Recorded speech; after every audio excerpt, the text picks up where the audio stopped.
Please welcome to the stage Chairman of the Abu Dhabi Department of Health, His Excellency Mansoor Ibrahim Al Mansoori, in conversation with former UK Health Minister and Member of the House of Lords, James Bethell.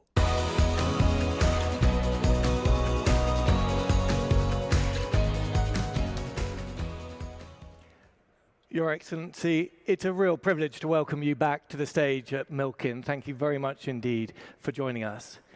It's been some months since you were appointed in February 2023.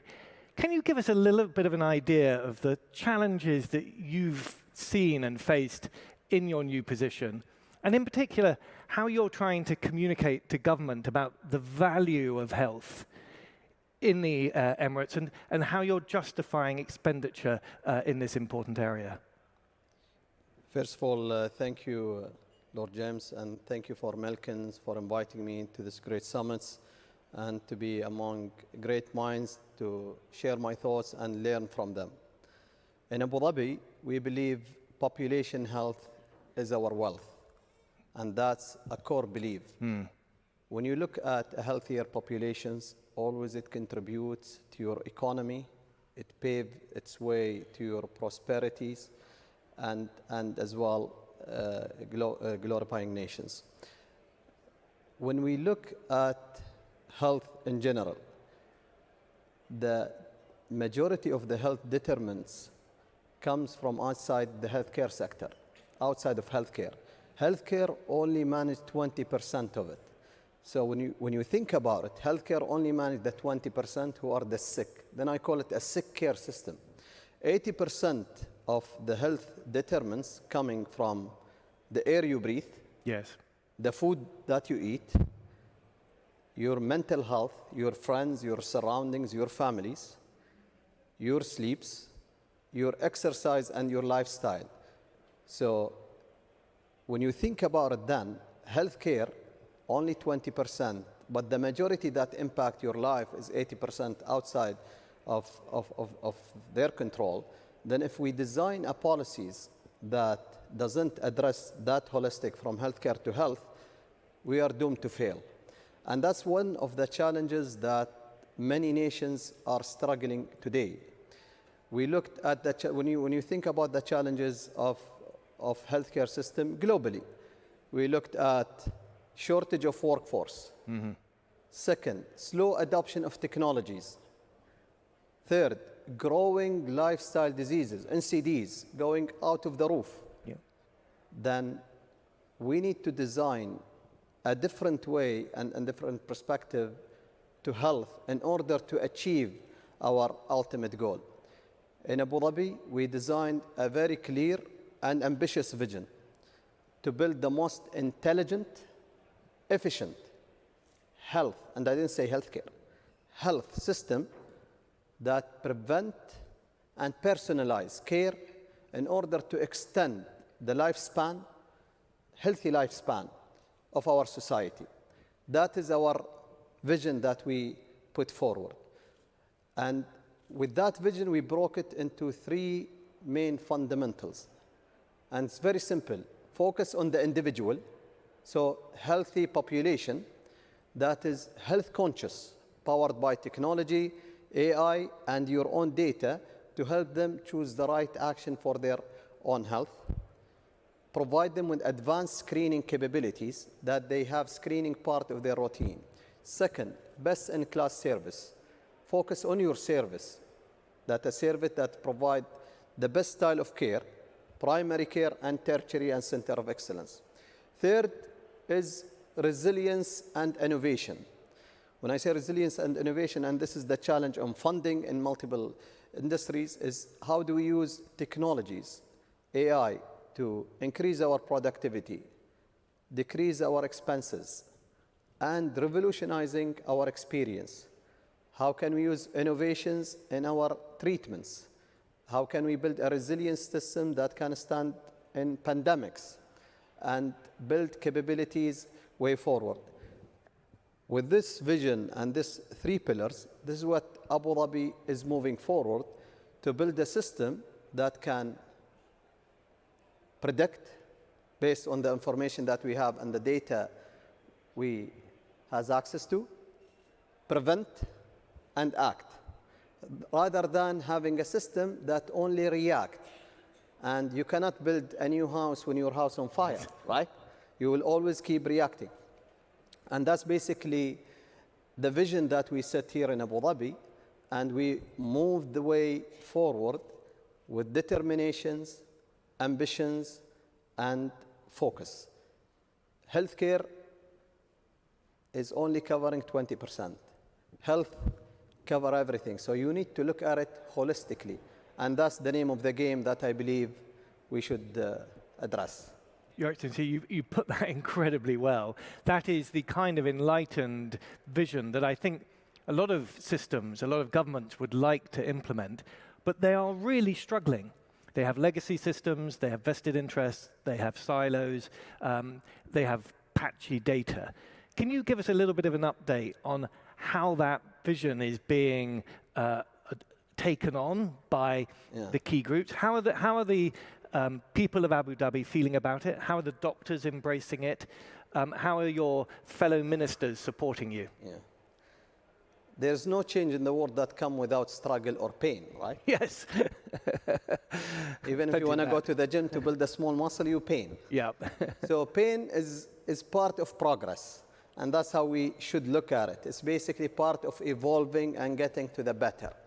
So struggle is part of it, and friction is great for innovation and creativity as well. You cannot have creativity and without frictions. Yep. If everybody say yes, yes, yes, then you go no, no, no. So going back, as a government, we've been blessed by our leadership, Sheikh Mohammed, our president, our crown prince, and that believe in innovation and part of our own DNA in our government. So we love to embrace it as a way of life and as a way of practice, and cascading it down to our population. I'll give you multiple examples of our projects that we enabled, from macro level to a micro.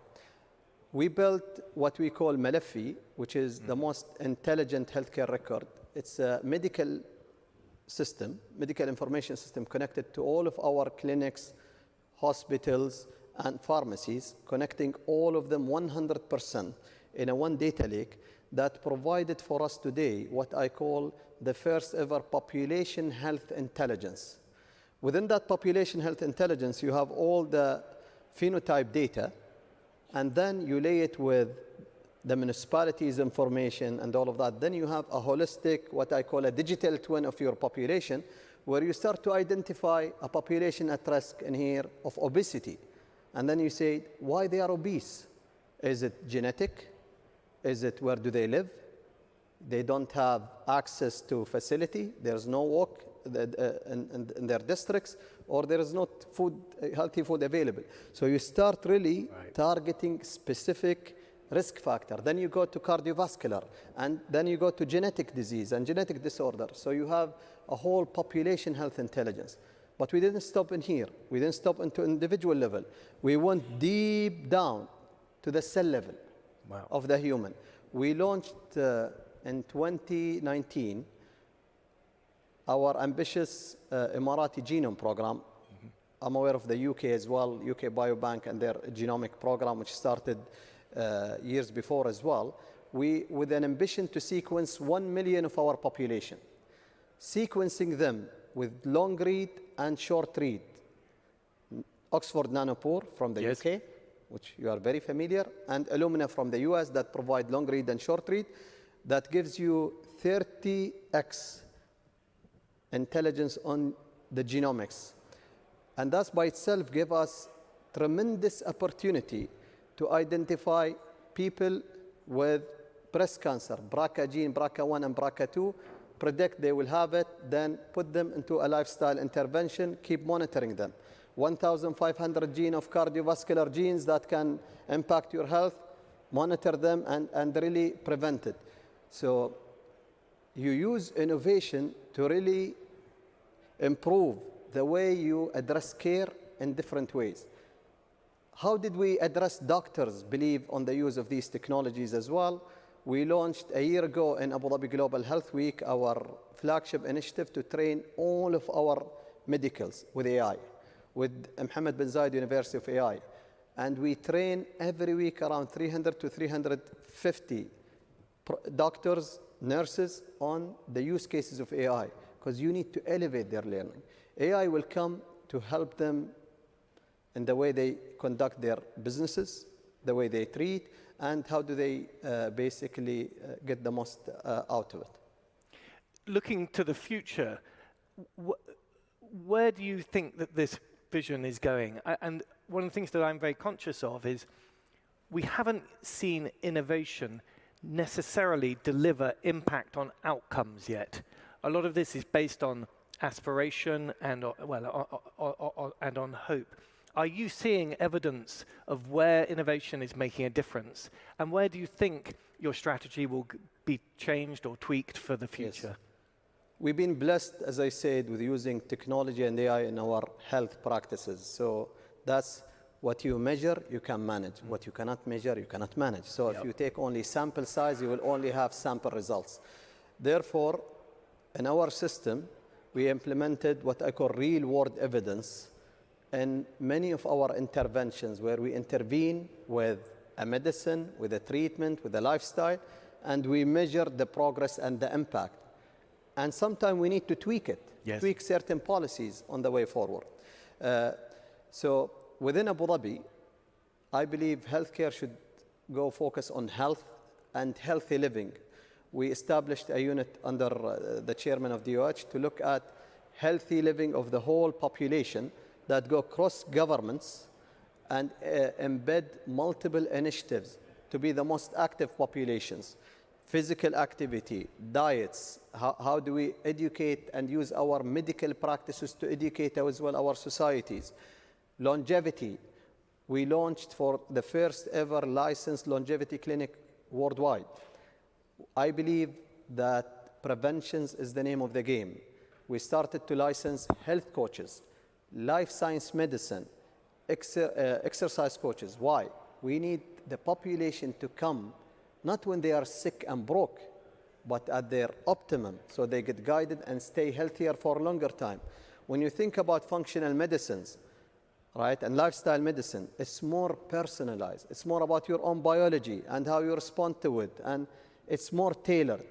So our vision to have a tailored health system that can look for you from birth to death and manage that and extend your healthy lifespan, and less interaction with the 20% sick care and more productivity at the long run. And that's the return that can outperform any budgets you are spending.